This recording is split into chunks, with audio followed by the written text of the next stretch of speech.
ہمیں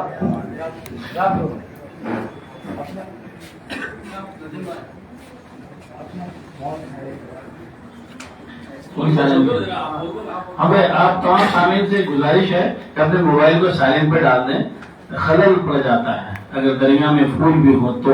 یہ تو موبائل ہے، انڈیا بستی. ہم بہت خوش قسمت ہیں، خوش نصیب ہیں، اور ہمیں فخر ہے کہ ہم احمد آباد شہر میں گجرات میں رہتے ہیں، جہاں پہ کہ ہمارے وارث علوی صاحب حضرت شاہ ولی الدین رحمۃ اللہ علیہ صاحب تشریف فرما ہے، مدفون ہے. اس کی وجہ یہ ہے کہ 1 سال قبل کا معارف میں پڑھ رہا تھا، توجہ چاہوں گا. 1 سال قبل معارف میں پڑھ رہا تھا جو دارالمصنفین شبلی اکیڈمی اعظم گڑھ سے نکلتا ہے. اس میں مکتوبات کاندھلا ایک عنوان ہے، اس کے اندر 3 صفحات میں حضرت شاہ ولی الدین علوی رحمۃ اللہ علیہ کا تذکرہ ہے، ان کے تفاسیر کا، ان کے حواشی کا، اور ان کے مریدین کاندھلا شہر کے اندر بھی ہیں. کاندھلا قصبہ ہے، جبکہ یوپی کا ہر ایک قصبہ مشہور ہے، جیسے کاندھلا ہو، گنگو ہو، جھنجھانا ہو، تھانہ بھول ہو، لیکن ہمارا اسٹوریا اور ہمارا یہ خانپور بھی مشہور ہونا چاہیے. انشاءاللہ اس میں محنت کریں گے. چلیے، مقالہ لکھنے سے قبل میں اس کو عنوان نہیں دیا تھا، میں مقالہ لکھنے کے بعد اس کا عنوان دوں گا. میرے مقالے کا عنوان ہے گجرات کے 2 ادبی شخصیات. گجرات کے 2 ادبی شخصیات. ابھی بچے نے وارث علوی صاحب کے بارے میں تذکرہ ہے کہ اس میں کافی چیزیں ہیں جو وارث علوی صاحب کی اگر سالوں لکھتے رہیں تو بھی کم ہے. جتنا کام انہوں نے کیا ہے، جو میں نے مطالعہ رات بھر میں نہیں کیا، وہ آپ کے سامنے پیش کرنا چاہوں گا. انڈین ایکسپریس کی رپورٹ ہے، انگلش نیوز پیپر ہے، 10 جنوری 2014 کی رپورٹ ہے. پہلے اس کو سن لیں، اس وقت مزید آپ کے سامنے میں چیزیں پیش کروں گا، ان کی تنقیدات. اردو کے عالمی شہرت یافتہ، اور انگریزی کا میں نے اردو ترجمہ کیا ہے، اردو کے عالمی شہرت یافتہ نقاد اور ماہر تعلیم وارث علوی طویل عدالت کے بعد جمعرات یعنی 9 جنوری 2014 کی صبح یہاں یعنی احمد آباد میں 86 برس کی عمر میں انتقال فرما گئے. ان کے پسماندگان میں اہلیہ اور 3 بیٹیاں ہیں. علوی صاحب نے 24 کتابیں تصنیف کی، جن میں سے آخری کتاب غزل کا محبوب اور دوسرے مضامین کتاب کا نام ہے، جو میرے پاس سے کافی حوالے ہم نے لیے ہیں. وہ ملک کے سر فہرست 3 زندہ اردو ادبی نقادوں میں سے تھے. توجہ چاہوں گا. باقی کے 2 ڈاکٹر شمشیر الرحمان فاروقی اور ڈاکٹر گوپی چند نارنگ، جو ابھی تینوں مرحوم ہو چکے ہیں، اس دنیا میں نہیں ہے. علوی صاحب کے تنقید علوی نہیں لکھا اور علوی صاحب میں لگا رہا. علوی تنقید کے اپنے منفرد اسلوب کے لیے جانے جاتے تھے، جس میں مزاح اور خشک پیچیدہ ادبی مضامین کے مزاحیہ پیشکش ہوتی تھی. خشک بھی، پیچیدہ بھی، ادبی بھی اور مزاحیہ پیشکش ہوتی تھی. وہ اکثر اپنے اسلوب کو بہت سے ڈرامے اپنے اسلوب کو تخلیقی تنقید سے تعبیر کرتے تھے. وہ اکثر اپنے اسلوب کو تخلیقی تنقید سے تعبیر کرتے تھے. انہوں نے گجراتی زبان میں کئی ڈرامے لکھے تھے، جن میں سے بہت سے ڈرامے یہاں کے سینٹ زیویئر کالج میں ثقافتی پروگرام میں اسٹیج پلے کیے گئے تھے، جہاں وہ انگریزی ادب پڑھاتے تھے. انگریزی ادب سینٹ زیویئر کالج میں پڑھاتے تھے، اور اردو کا کارنامہ اتنا بڑا ان کا ہے کہ آدمی اس کو قلم بند کرنے سالوں بھر تک ختم نہیں ہو سکتی. ان کے گجراتی ڈرامے ایکڑا بینا منڈا یعنی 1 کے بغیر 0 کو کافی پذیرائی ملی تھی. انہیں گجرات حکومت کی جانب سے گورو پرسکار اور غالب اکیڈمی دہلی سے غالب ایوارڈ اور دہلی اردو اکیڈمی سے بہادر شاہ ظفر ایوارڈ سے نوازا گیا تھا. علوی صاحب گجرات اردو ساہتیہ اکیڈمی کے قیام کے بعد سے کئی سالوں تک اکیڈمی کے سربراہ رہے.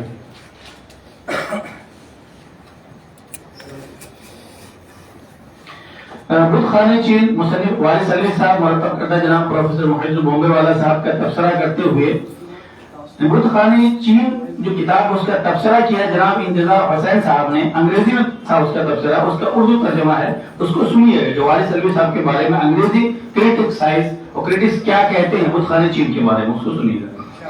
اب اس کا عنوان ہے اس تبصرہ کا، جناب انتظار حسین صاحب نے جو لکھا ہے، اسلوب و طریقہ اظہار کے مالک وارث علوی. ہندوستان میں اردو کا غرض سمجھے جانے والے مقامات سے بہت دور، بلکہ اس کو دلی کو اور یوپی کو سمجھا جاتا ہے. ہندوستان میں اردو کا غرض سمجھے جانے والے مقامات سے بہت دور احمد آباد میں بیٹھے وہ اردو اور گجراتی میں اپنے قلم کا جوہر دکھاتے رہتے ہیں. گجراتی برادری میں وہ ایک ڈرامہ نگار کی حیثیت سے جانے جاتے ہیں، جبکہ اردو میں وہ ایک معروف و منفرد نقاد کا درجہ رکھتے ہیں. علوی نے اپنے ادبی سفر کا آغاز ایک ترقی پسند ادیب کی حیثیت سے 1942 سے کیا. 1942 سے 1950 تک وہ احمد آباد کے انجمن ترقی پسند مصنفین کے سیکریٹری رہے.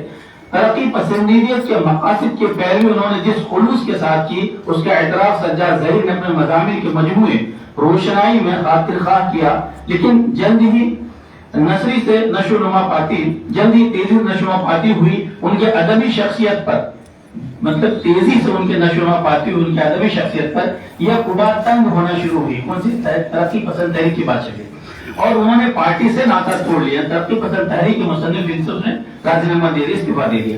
آج ہمارے لیے وارث علوی کی شناخت ایک ایسے نقاد کی جو ادیب کی آزادی کا علمبردار ہے۔ توجہ چاہوں گا، یہ خوش مضمون ہے لیکن جو حضرت دانشوران ہیں اس کو سمجھیں کہ تنقیدی ان کا کیا کہتے ہیں، ایسے نقاد کہ جو ادیب کی آزادی کا علمبردار ہے۔ اگر نقاد کہتے ہیں تم نے یوں لکھا وہ لکھا یہ کام ہے، اس کی چیزیں ہم بتاتے ہیں، اور جو منکر ہے ان تمام نظریات اور فلسفیانہ تصورات اور اس ہر چیز کے جو ادیب پر فرمان جاری کرتے ہیں کہ آپ کو یہی لکھنا ہے، اس کے خلاف ہے، برابر، اور اس کے تخلیق کے اظہار کو پابند زنجیر کرتی ہیں۔ بدھ خانہ چین نام کے اس مجموعے کے بیشتر مضامین اسی صورتحال کی نمائندگی کرتے ہیں۔ ایسا لگتا ہے کہ وہ پرانے اذکار رفتہ فکری آثار کو دماغ سے یکسر دھو ڈالنا چاہتے ہیں۔ وارث علوی سے منفرد الگ ہے، سب سے جداگانہ ہے، چاہتے ہیں تاکہ وہ ادب کی جکڑ بند سے آزاد ہو سکے۔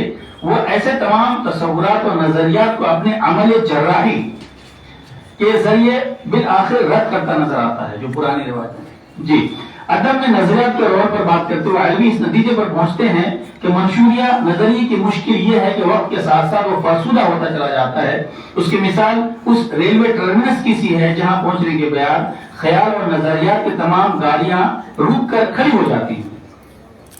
کمٹمنٹ کے بہت سارے ڈائلاگ آپ نے سنا ہے سلمان خان کے، یہ ڈائلاگ انہوں نے کمٹمنٹ کے تصور پر بات کرتے ہوئے علوی کی دلیل یہ ہے کہ کمٹمنٹ کی جھولی میں فنکار کے تخلیقی روپ کے تشفی کا کوئی سامان نہیں، یہ ان کا جملہ ہے۔ یہی کمٹمنٹ ایک تنقیدی قدر کی حیثیت سے بھی ہم پر اپنا سکہ جمانے سے قاصر رہا۔ سماجی حقیقت پسندی کے تعلق سے علوی، یہ سارے انتظار حسین صاحب کا تبصرہ چل رہا ہے، سماجی حقیقت پسندی کے تعلق سے علوی نے ان کی کہانی کاروں کو خاطر میں لاتے ہوئے، علوی نے ان کی کہانی کاروں کو خاطر میں لاتے ہوئے جو سماجی حقیقتوں، انسان کی پریشان خیالیوں پہ ناگزیر انسانی علمیوں کے ساتھ بھرپور شدت احساس کا مظاہرہ کرتے ہیں، اور یہ کہتے ہیں، اور یہ ادیب بقول علوی، وہ کہتے ہیں علوی صاحب کے ادیب بقول علوی سماجی حقیقت پسندی کے مخالف نہیں ہے۔ سماج کے اندر جو حقیقت کو پسند کرنا پڑے، بلکہ دیکھا جائے تو یہ ادیب حقیقت پسندی پر عائد کئی اصلاحی اور اخلاقی پابندی کے خلاف ہیں۔ علوی صاحب کہتے ہیں کہ اس وقت معاملہ دراصل جدید ادب بناوے سوشل ادب کا نہیں۔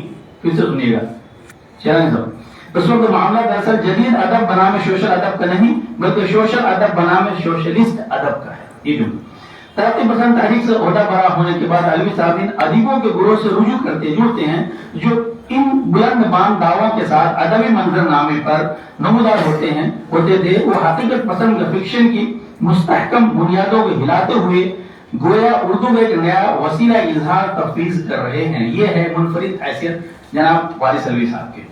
اپنے اس موقف کو انہوں نے جدیدیت کا نام دیا، اس بات پر زور دیتے ہوئے کہ حقیقت پسندی سے علامت پسندی کی جانب انقلابی تبدیلی ہے۔ یہ سارے پروفیسر حضرات، یہ پی ایچ ڈی اسکالر ہوتے ہیں، ذرا سمجھ میں آتی بات۔ خیر، علوی ادبی اقدار کی قیمت پر کسی بھی سمجھوتے کے لیے تیار نہیں۔ جو ادب کی قدریں ہیں، ویلیوز ہیں، اس کے سمجھوتے کرنے کے لیے تیار، جو ویلیو ہے اس کو اقدار، اس کا جو لیولز ہے اس کو سمجھوتا کرنے کے لیے تیار نہیں ہے۔ غیر معتبر اور ساقط المعیار جو انہیں قبول نہیں ہے، جو معیار گر چکا اس کو قبول نہیں کرتی ہوں، ان کا یہ موقف ان کو ایک نقاد کا درجہ عطا کرتا ہے۔ یہ ان کا موقف ہے جو ان کو نقاد کا درجہ عطا کرتا ہے، اور ہندوستان کے 3 ادب نقادوں کے کا نام شمار ہوتا ہے، جو 2 نقاد تو یو پی کے اندر ہیں اور ایک نقد گجرات سے ہیں، جو ادبی اقدار کے ساتھ ویسی ہی وفاداری نبھاتا ہے جیسا اس نے انہیں سمجھا ہے۔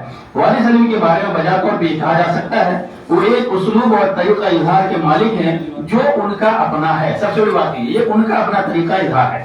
جی، اب اور چلتے ہیں کہ اردو دنیا جو قومی کونسل سے نکلتا ہے، اپریل کے 2020 شمارے کے اندر جناب محمد زبیر کا ایک مقالہ سے تھوڑی چیزیں ماخوذ کی اخذ کی ہیں۔ یہ وردھا مہاراشٹر میں رہتے ہیں، افسوس مہاراشٹر میں رہنے والے ایک مقالہ جناب وارث علوی صاحب لکھتے ہیں، اور کیا لکھتے ہیں اس کو سنیے گا۔ وارث علوی کا نظریہ نقد نہ کسی عقیدہ اور مذہب کا پابند ہے، پہلا جملہ ان کا یہ ہے۔ وارث علوی صاحب کا نظریہ نقد نہ کسی عقیدہ اور مذہب کا پابند ہے اور نہ ہی ان کے یہاں پیغمبرانہ رویے دیکھنے کو ملتی ہے.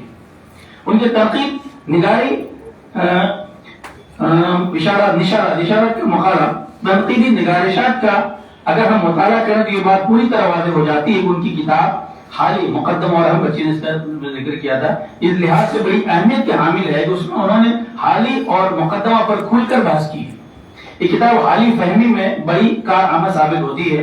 مولانا حالی وہ پہلے شخص ہے جنہوں نے اردو تنقید کو مقام اور معیار بخشا. ان کی اچھی بات بتاؤں, مولانا حالی کا نام اول فہرست میں آتا ہے اور لوگوں نے اس بات کو قبول کیا ہے. مولانا حالی وہ پہلے شخص ہے جنہوں نے اردو تنقید کو مقام اور معیار بخشا. انہوں نے مقدمہ شعر و شاعری اپنے دیوان کے لیے بطور مقدمہ لکھ کر اردو تنقید کی بنیاد ڈالی, جنہوں نے علامہ ہے. یہ کتاب ہمارے ناقدین ادب کے نزدیک اس قدر منفرد اور گراں قدر ثابت ہوئی ہے کہ انہوں نے اس کو اردو ادب کی مستند تنقیدی کتاب کے طور پر تسلیم کیا اور حالی کو باقاعدہ اردو تنقید کا بانی مان لیا. یہ اس کتاب سے قائم چارپوری, محمد حسن آزاد, عالم سلوک اور بہت سارے نقاد حضرات یہاں پہ ہوئے ہیں. چلیے ہم وارث علوی صاحب کی بات کرتے ہیں. وارث علوی نے اردو کے اکثر بڑے ناقدین پر, اب سوال ہے یہی منفرد ہے, وارث علوی صاحب نے اردو کے اکثر بڑے ناقدین پر اپنے تنقیدی مضامین لکھ کر اپنی ناقدانہ صلاحیتوں سے بھرپور جائزہ لی. ایک تو ناقد اس کے اوپر ناقد جو تنقید نگار ان کے اوپر وارث علوی صاحب نے تنقید کی ہے. آگے سنیے. بات دراصل یہ ہے کہ وارث علوی نہ صرف ادب کے بنیادی پہلوؤں سے کما حق و واقف تھے بلکہ تنقید و تبصرہ کی اساس ان کی سرشت میں پوری طرح داخل تھی. یہی سبب ہے کہ انہوں نے اردو کے تقریباً تمام اصناف پر اپنے تنقیدی نظریات کھل کر پیش کیے ہیں, جس کے نمونے خود ثانی چینی کے اندر ہے, میں نے پڑھا. وارث علوی صاحب نے اپنے مطالعہ کی بنیاد پر وزیر اعلیٰ کے تنقید نگاری اور گوپی چند نارنگ, شمس الرحمان فاروقی, محمد حسن جیسے ناقدین کے ادب کے شعور نقد سے بھی اختلاف کیا ہے. جناب شمس الرحمان فاروقی اور گوپی چند نارنگ جس کے بارے میں اس کے پہلے سیمینار ہوا تھا, اس کے تنقید کے اوپر بھی انہوں نے اختلاف کیا ہے. اب چلیے, لہذا وارث علوی کا اختلاف بے سبب نہیں ہے.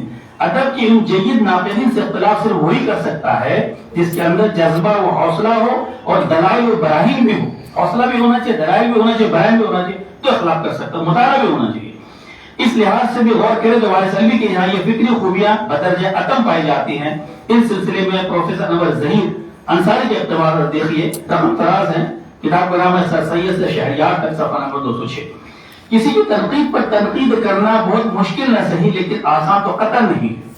یہ کام وہی کر سکتا ہے جو نہ صرف الفاظ کے استعمال کا سلیقہ شعار ہو بلکہ لفظیات پر قدرت, صنائع لفظی و معنوی پر دسترس, ان کی جزیات سے کما حق و واقفیت اور اس سے بھی زیادہ اردو ہی نہیں دوسرے ادبیات سے متعلق گہرا مطالعہ اور وسیع تر وسیعت و آگہی رکھتا ہو اور اس سب پر بالائے مثل.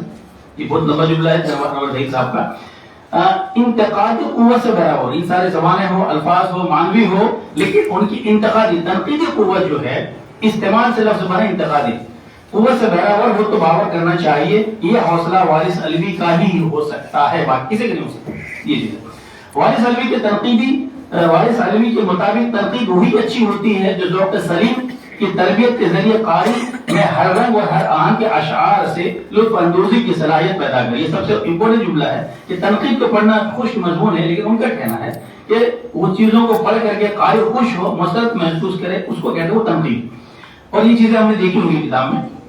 انہوں نے شمس الرحمان فاروقی کتاب شعر, غیر شعر اور نثر پر اپنے تنقیدی مطلب رائے پیش کی ہے اور حسن عسکری کی اس رائے کو بہت درست ٹھہرایا ہے, جس میں انہوں نے فاروقی کا نام حالی کے ساتھ جوڑنے کی کوشش کی. اعتراف بھی کیا جو ہے وہ صحیح ہے. شمس الرحمان فاروقی اور تنقید کا ایک شمس الرحمان فاروقی اردو تنقید کا معتبر نام ہے. اردو تنقید خصوصاً شعریہ فہمی میں جس ڈھنگ سے انہوں نے اپنا انڈیا پیش کیا شمس الرحمان صاحب نے, آج حاضر اس کی نظیر نہیں ملتی. وارث علوی شمس الرحمان فاروقی کے تنقید کے حوالے سے رقم تراف صاحب. وارث علوی صاحب کیا کہتے ہیں فاروقی کے بارے میں؟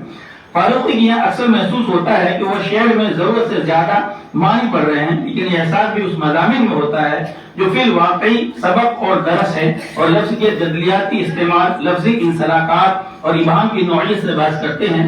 ورنہ فاروقی کو معنی آفرینی کا خاص شوق نہیں ہے اور حتی الامکان وہ اس سے بچنے کی کوشش کرتے ہیں. اگر شوق ہوتا تو اسطوری تنقید کی طرف ضرور توجہ دیتے, کیونکہ دور اذکار, تعبیرات, بلعجب تفاسیر اور محیر العقول, معنی آفرینی جتنی گنجائش اسطوری تنقید میں ہے اتنی حیاتی تنقید اور اسلوبیات میں نہیں ہے۔ اس کتاب کا نام ہے ادب کا غیر اہم آدمی، صفحہ نمبر 28 میں۔ وارث علوی نے اپنے زباندانی، بیلاق تنقیدی سوجھ بوجھ، اپنے بے باک لب و لہجے اور اپنے فکر و خیال کی گہرائی و جدت کے سبب معاصر ناقدین، اس زمانے کے جو ناقدین تھے، میں ایک منفرد شناخت قائم کر لی ہے۔ ادب کے تئیں ان کا تنقیدی رویہ اور نظریہ غیر جانبدارانہ، یہ بالکل صحیح بات ہے، غیر جانبدارانہ ہونا چاہیے اور راست گوئی پر مبنی ہے۔ ان کے مطابق تخلیقی تجربات میں قلمکار کو مکمل آزاد ہونا چاہیے، کیونکہ آزادی اظہار سے فنکار اپنے فن کو بخوبی اجاگر کر سکتا ہے۔ اس بات کی سپورٹ کرتے ہو ہر محل برمحل فقروں، لفظوں اور اصطلاحوں کے استعمال ان کا طریقہ کار بڑا دلچسپ اور نرالا ہے، لیکن کبھی کبھی جارحانہ انداز اختیار کر جاتے ہیں، کون وارث علوی صاحب، اور گرا بار بھی ہوتا ہے۔ ادب کے لوگوں نے کبھی سمجھوتا نہیں کیا اور نہ ہی صداقت کو اجاگر کرنے میں بخل اور مصلحت پسندی سے کام لیا، جس کو جیسا پایا ویسا ہی پیش کر دیا۔ ان کی یہی خوبی قارئین کو اپنی گرفت میں لیتی ہے اور مطالعے کی جانب راغب بھی کرتی ہے، سچ گوئی۔ وارث علوی کی تنقید نظر میں اب یہاں پورا ہوتا ہے۔ اب وارث علوی صاحب جو ہیں اتنی بڑی شخصیت، عادل منصوری بہت بڑے شاعر گزرے ہیں، آپ لوگ زیادہ اچھی طرح جانتے ہوں گے۔ ان کی جو کتاب آئی تو اس کے اوپر انہوں نے کیا لکھا، شمس الرحمان فاروقی کے جو شمخون ان کا پبلیکیشن چلتا تھا، وہاں سے کتاب شائع ہوئی تھی، اس کا فلیپ جو ہے انہوں نے لکھا تھا، شمس الرحمان فاروقی صاحب نے لکھا تھا۔ اب اس کے اوپر باتیں کرتے کرتے آخر تو تنقید کے اوپر جاتے ہو جی، ان کا نظریہ دیکھیے۔ عادل منصوری کی شاعری پر ایک نظر، ایک جو میں نے لیا ہے غزل کے محبوب دوسرے مضامین سے کتاب میں نے نقل کیا ہے۔ عادل منصوری کپڑوں کی دکان پر ملازمت کرتے، ڈالر والا میں ہو سکتا ہے، کنفرم نہیں۔ ان کی مادری زبان گجراتی تھی لیکن اردو بہت اچھی بول لیتے تھے۔ عادل صاحب کلیم ڈبو جب آتے ہیں تو یکے بعد دیگرے کیس سگریٹ جلاتے ہیں، ان کا منظرنامہ پیش کیا انہوں نے، کیونکہ تمام دن وہ دکان پر سگریٹ نہیں پیتے تھے۔ سگریٹ کے ساتھ ساتھ یکے بعد دیگرے وہ اردو غزلیں سناتا۔ عادل کے چند شعر ملاحظہ فرمائیں، وارث علوی صاحب کوٹ کرتے ہیں۔ الف سیر کرنے گیا نون میں ملے میم کے نقش پا نون میں، وہ نقطہ جو تھا بے کے نیچے ابھی سرکتا ہوا گیا نون میں۔ یہ شروعات کے مطلب اشعار ہیں عادل منصوری صاحب کے۔ مشاعرہ میں عادل بہت اچھا پڑھتا تھا، یہ کیونکہ وارث علوی صاحب کی زبان ہے۔ پائیدار آواز میں بغیر کسی ذرا زور شور اور چیخ پکار کے اتنے صاف ستھرے انداز میں شعر داغتا کے سامعین مسحور ہو جاتے تھے۔ عادل کی مشاعرہ جیسے جیتنے والے شعر نکل آتے ہیں لیکن سامعین کے سر پر سے گزر جاتے۔ یہ دیکھیے ان کا تنقیدی جملہ، اچھا بھی بیان کر رہے ہیں لیکن لوگ سن لیتے، ان کے سر پہ گزرتا تھا، لیکن اچھا پڑھتے تھے، سامعین کے اوپر وہ جادو کر دیتے تھے۔ لیکن اس کے پڑھنے کا انداز اور لفظوں کا تازہ کار، اسلامی اور ماورائی امیجنری مشاعرے پر اپنا جادو چلاتی۔ لوگوں کے سمجھ میں کچھ آتا کچھ نہیں آتا لیکن سب عالم حیرت میں اسے سنا کرتے تھے۔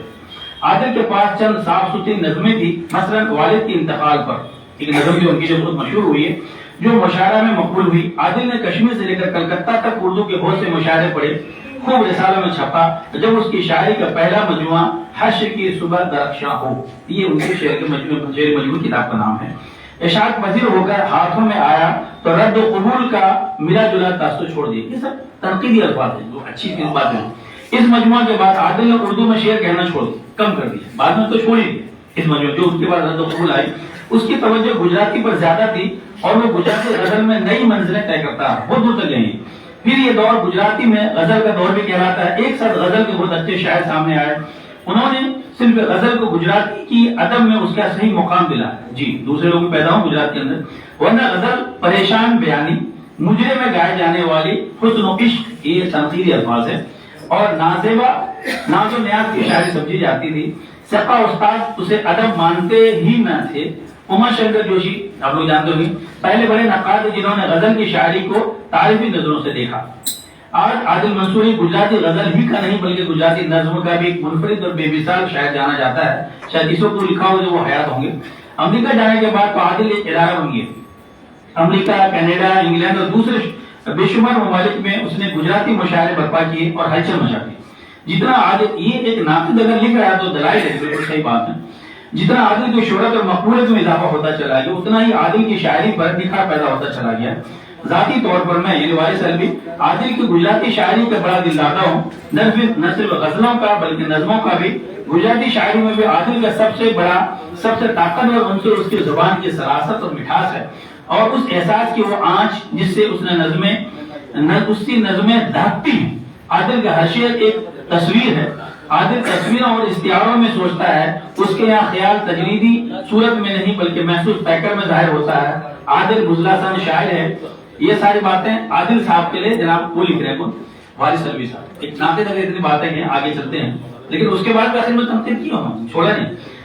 اس کے مزاج میں زندگی کا تلخ تجربہ، عادل بزلہ سن شاعر ہے، اس کی حصے مزاج زندگی کے تلخ تجربات کو بھی زعفران زار بنا دیتی ہے۔ اچھا بات، یہ حصہ مزاج بہت لطیف ہے جو عادل کے کھلنگڑے پن کو بھی ملائمت عطا کرتی ہے۔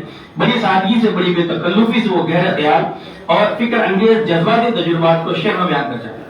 حقیقت یہ ہے کہ اس کی گجراتی شاعری پر لکھنے کے لیے تو ایک دفتر چاہیے، ہاں سر دست اس کے مختصر تعارف پر اکتفا کیا گیا تاکہ چاند کا دوسرا رخ سامنے آئے۔ یہ سارے الفاظ نقاطی ہو سکتے ہیں۔ دوسرا رخ عادل کی شاعری اردو میں، عادل کی شاعری کا اردو میں ایک ہی مجموعہ ہے جو 1996 میں شبخون کتاب گھر سے شائع ہوا، ہر شے کی صبح درخشاؤں کے نام سے شائع ہوا۔ اس کا فلیپ شمس الرحمان فاروقی صاحب نے لکھا ہے۔ فاروقی کی تحریر پر عادل کی شاعری کے تمام خصوصیات کی احاطہ کرتی ہے۔ مثلا انہوں نے عادل کی شاعری میں سرریلزم یا جذبہ کے آزاد تلازمات اور استعاروں کی شکل میں اسلامی مذہبی تصورات کی تخیل استعمال کا ذکر کیا ہے۔ فاروق نے بتایا ہے کہ بعض نظموں میں اظہار بیان اتنا پیچیدہ نہیں ہے، براہ راست ہے، اور سماجی اور سیاسی موضوعات پر رائے زنی کی گئی ہے، لیکن ان نظموں میں بھی استعاروں اور پیٹروں اور الفاظ کے وہی بے باکی ہے جو ان کی پیچیدہ ترین نظموں کا ترائے امتیاز ہے۔ اس کا عادل منصوری صاحب کا عادل کی شاعری پر فاروقی کی اس تبصرے کے بعد نقاد کے کوئی نئی بات کہنے کی گنجائش نہیں رہتی ہے، سوائے اس کے وہ مختلف نظموں سے مثالیں طے کر فاروقی خیالات کی تصدیق و توضیح کرے۔ یہ کام بھی فاروقی حسن و خوبی کے ساتھ کرتے اگر وہ فلیپ کے سخن مختصر کے پابند نہ ہوتے اور کتاب کے ایک جامع دیباچہ قلم بند کرتے اگر وہ فلیپ نہیں لکھتے۔ یہ ساری تنقیدی بات۔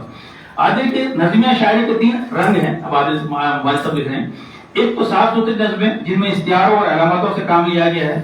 استعارہ کے اسلوب کی بہترین مثال عادل کے نظم والد کے انتقال پر، یہ والد کی موت کا مرثیہ نہیں ہے، اس میں مرثیہ ذاتی غم ہے۔ اب یہ ایک صفحہ رہ گیا،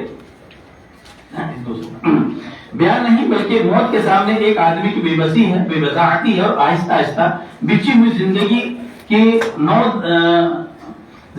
لو کا دردناک بیان ہے۔ اب یہاں پہ میں رک رہا ہوں تھوڑا سا، کیونکہ میں نے نقل نہیں کیا، راجستھان کے اندر جھڑوکوں، شاعر صاحب جھڑوکوں کی بہت خوبصورتی رہتی ہے، جو چھت ہوتے ہیں اونچے وہاں جھڑوکے ہوتے، وہاں سے انہوں نے بتایا اس نظم کو نقل کرنے سے پہلے کہ اس جھڑوکوں سے اس نے یہ لکھنا چاہا ہے کہ ہم نے 2 بھینسیں، 2 گائے اور 1 بھینسا دیکھا۔